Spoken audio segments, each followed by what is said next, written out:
Salah satu kebiasaan ahlul bid'ah adalah merasa lebih baik daripada Nabi Muhammad Sallallahu Alaihi Wasallam. Kenapa demikian? Karena pada faktanya mereka seringkali menganggap ada suatu amalan atau suatu ibadah yang ini lebih baik menurut mereka daripada amalan atau ibadah yang sudah pernah diajarkan oleh Nabi Muhammad Sallallahu Alaihi Wasallam. Wal'iyadzubillah. Contohnya apa? Contohnya amalan setelah sholat fardu. Setelah sholat wajib ada amalan apa? Nabi Muhammad SAW pernah mengajarkan apa kepada kita? Ternyata Nabi SAW setelah sholat wajib langsung berzikir dengan zikir-zikir muqayyad yang sudah pernah diajarkan oleh Nabi Muhammad SAW. Langsung beliau setelah mengimami menghadap ke jamaah dan langsung berzikir tanpa menyela dengan ibadah lainnya, ibadah apapun itu. Jadi amalan yang terbaik setelah sholat fardu adalah zikir. Itu tanpa disela dengan ibadah apapun yang lainnya. Tapi mereka menjadikan tandingan ibadah yang lainnya yang menurut mereka lebih baik daripada langsung berzikir seperti Nabi Muhammad SAW, yaitu salaman dulu. Jadi setelah sholat fardu, setelah salam selesai, mereka salam-salaman. Imamnya pun begitu kadang, langsung salam-salaman kepada makmumnya yang lain. Wal'iyadzubillah. Padahal yang terbaik mereka berzikir terlebih dahulu. Setelah zikir boleh nggak salaman? Silakan.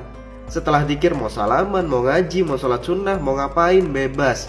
Yang penting setelah sholat zikir dulu, karena itu amalan terbaik yang diajarkan oleh Nabi Muhammad SAW. Contoh. Assalamualaikum warahmatullahi wabarakatuh. Pada kali ini kita akan membahas salah satu statement Ustadz Wahabi muda yang menuduh orang yang berbeda paham dengan dia sebagai orang yang merasa lebih baik dari Nabi Muhammad Sallallahu Alaihi Wasallam. Sebagaimana cuplikan video yang kami tampilkan di depan tadi. Maka tanggapan kami sebagai santri Ahlus Sunnah wal Jamaah, pertama, bahwa Ustadz Wahabi muda ini merasa mewakili Nabi, merasa menjadi wakil Nabi.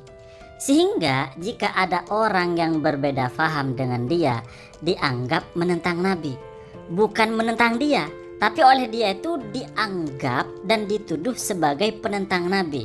Walaupun masalahnya itu dalam masalah furu agama atau cabang agama.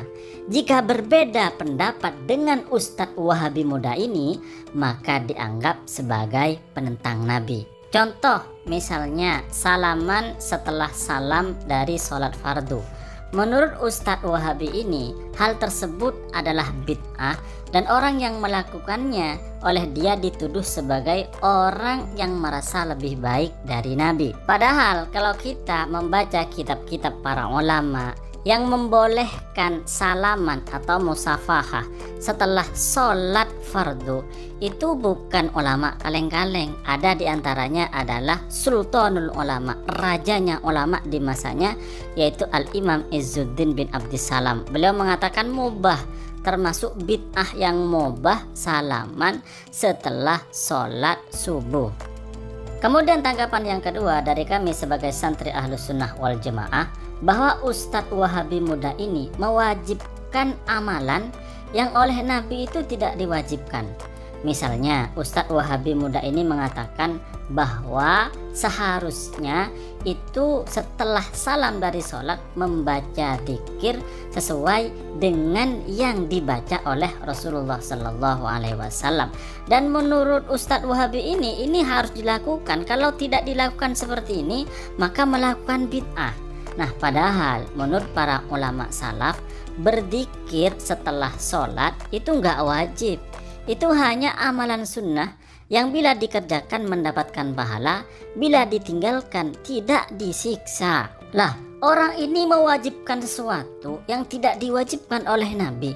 Ini nggak bahaya tak? Mestinya yang perlu disadari dan difahami bahwa setelah salam dari sholat fardu itu berarti ritual sholat sudah selesai. ketika selesai salam itu ya orang boleh melakukan apa saja, yang penting tidak melanggar syariat. Boleh main HP, boleh langsung ke kamar mandi, boleh langsung keluar dari masjid, boleh langsung bekerja, asalkan selesai salam dari sholat fardu. Nah, mengenai berzikir itu adalah amalan yang disunnahkan, dengan artian jika melakukannya maka mendapatkan pahala, jika tidak dilakukan itu yang gak disiksa. Nah, mungkin nanti yang akan menjadi pembahasan adalah mana yang lebih utama, apakah membaca zikir yang warid, artinya membaca zikir yang memang dibaca oleh Rasulullah setelah sholat, atau membaca zikir-zikir yang lain yang masih sunnah Rasulullah SAW atau ajaran Rasulullah SAW, misalnya baca Al-Quran dan lain sebagainya. Kemudian jawaban yang ketiga adalah bahwa Ustadz Wahabi muda ini menuduh Ibnu Taimiyah, salah satu ulama panutan Wahabi, itu bahwa Ibnu Taimiyah merasa lebih baik dari Nabi. Karena kata Ustadz Wahabi muda ini, setelah sholat itu seharusnya berzikir sebagaimana zikir Nabi. Ternyata Syekh Ibnu Taimiyah malah membaca surat Al-Fatihah, bukan membaca zikir sebagaimana zikir Nabi, malah baca surat Al-Fatihah. Kalau kita menggunakan logika dan konsep bid'ah Wahabi, yang mana Wahabi mengatakan apa yang tidak dilakukan oleh Nabi, yang tidak dicontohkan oleh Nabi, berarti bid'ah, sesat, masuk neraka. Berarti Syekh Ibnu Taimiyah, Imam Wahabi, itu adalah berbuat bid'ah karena melakukan sesuatu yang tidak dilakukan dan tidak dicontohkan oleh Nabi, yaitu membaca surat Al-Fatihah setelah sholat subuh. Penjelasan bahwa Syekh Ibnu Taimiyah melakukan bid'ah yang berupa membaca surat Al-Fatihah setelah sholat subuh itu bisa kita lihat di dalam kitab Al-A'lam Al-Aliyah fi Manaqib Ibnu Taimiyah karya Al-Hafidz Omar bin Ali Al-Bazzar pada pasal yang keempat fi dzikri ta'abbudihi, menjelaskan tentang ibadah Syekh Ibnu Taimiyah. Nah, di dalam kitab ini dijelaskan seperti ini. Wa kana qad araftu adatahu, dan aku mengetahui dan aku tahu kebiasaan Syekh Ibnu Taimiyah, la yukallimuhu ahadun bighairu daruratin ba'da salatil fajr. Tidak berbicara dengannya seorang pun tanpa ada paksaan setelah sholat fajar. Fala yazalu fid dzikri yusmi'u nafsahu. Maka Syekh Ibnu Taimiyah setelah sholat subuh itu selalu berzikir, di mana zikir itu hanya didengar oleh dirinya sendiri. Wa rubbama yusmi'u dzikrahu man ila janibihi. Kadang zikir Syekh Ibnu Taimiyah itu diperdengarkan kepada orang yang ada di samping Syekh Ibnu Taimiyah. Ma'akoni fi khilali dzalika yukthiru min taqlibi basarihi nahwas sama. Di tengah-tengah itu Syekh Ibnu Taimiyah juga mengangkat pandangannya ke langit. Hakadza da'buhu hatta tartafi asy-syamsu, dan seperti inilah kebiasaan Syekh Ibnu Taimiyah sehingga matahari itu menjadi meninggi. Kemudian penulis kitab ini mengatakan seperti ini. Wa kuntu asma'u ma yatlu wa ma yadhkuru hina idin. Pernah satu ketika aku mendengar apa yang dibaca oleh Syekh Ibnu Taimiyah dan apa yang dizikirkan oleh Syekh Ibnu Taimiyah. Fara'aituhu yaqra'ul Fatihah wa yukarriruha. Aku melihatnya Syekh Ibnu Taimiyah itu membaca surah Al-Fatihah dan diulang-ulang. Wa yaqta'u dzalikal waqta kullahu, dan menghabiskan waktu itu semuanya. A'ni minal fajri ila irtifa'is syamsi fi takriri tilawatiha.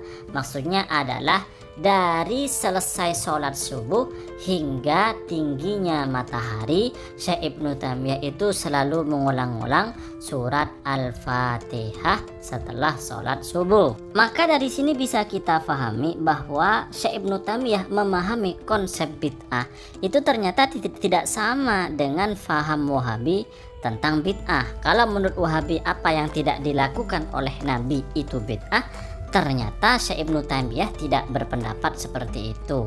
Syekh Ibnu Taimiyah misalnya di dalam masalah zikir setelah sholat, berzikir seperti berarti yang dibaca oleh Nabi itu ya sunnah. Kalau dilakukan berarti mendapatkan pahala. Tapi melakukan sebuah amalan yang sebenarnya tidak dilakukan oleh Nabi, hanya saja tidak melanggar perintah Nabi, tidak melanggar perintah syariat, bahkan sesuai dengan sunnah Nabi, sesuai dengan ajaran Nabi, sesuai dengan anjuran Nabi. Misalnya amalan membaca surat Al-Fatihah. Nah, di sini Syekh Ibnu Taimiyah tidak menganggapnya bid'ah. Bahkan oleh Syekh Ibnu Taimiyah dilakukan, yaitu mengamalkan membaca surat Al-Fatihah dan diulang-ulang setelah sholat subuh. Dan oleh Syekh Ibnu Taimiyah tidak dianggap sebagai bid'ah. Dengan demikian, jika ada Ustadz Wahabi yang mengatakan bahwa apa yang tidak dicontohkan oleh Nabi berarti bid'ah, maka menurut Syekh Ibnu Taimiyah ini salah. Ajaran ini bukan ajaran yang diajarkan oleh Syekh Ibnu Taimiyah. Salam hormat dari kami untuk orang yang merasa menjadi wakil Nabi Muhammad SAW.